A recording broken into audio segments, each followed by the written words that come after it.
I'm Todd Cooprider with Esoteric, and welcome to our FAQ series. Today's question: what are high spots and what do they look like? Well, obviously we're referring to applying coatings, ceramic coating, glass coating, quartz coatings. And what high spots are is as you're laying down the coating and you go in your removal process, there might be some areas where you didn't completely wipe off the residue or level that surface out. And what happens there is that will show up as a darker area than all the rest around it. It's one of the biggest mistakes that you can make in coating application is not getting everything completely removed from the surface, because what you get are known as high spots. Dark patches is what they're going to show up as, and you're going to find on a car, especially down in a lower corner, let's say you've wiped the door, chances are down in that corner is where you're going to find something.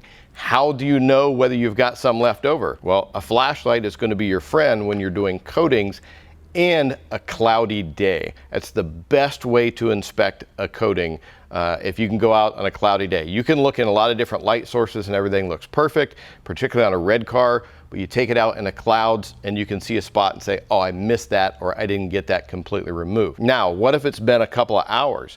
Well, the way you'd want to do that is first I may try a little bit of the coating right over top of it to see if it'll help break that down, immediately remove it.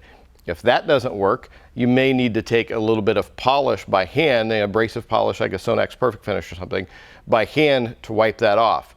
Now, if you end up letting that set for a day or two, it's going to completely crystallize and harden, and the only way you're going to get it off of there is by machine polishing. We did have a customer who wanted to do it himself on his truck, and the whole car was just covered with high spots, and we had to completely compound and polish the car out and start from scratch. He was rushing it, he didn't have good lighting, and he ended up with those high spots on there. So it's one of the biggest mistakes that you can make when you're a do-it-yourself person or a professional detailer is not getting it fully removed. Now, you want to learn more about the process and look at a video that goes into detail of how to properly apply and remove the coatings.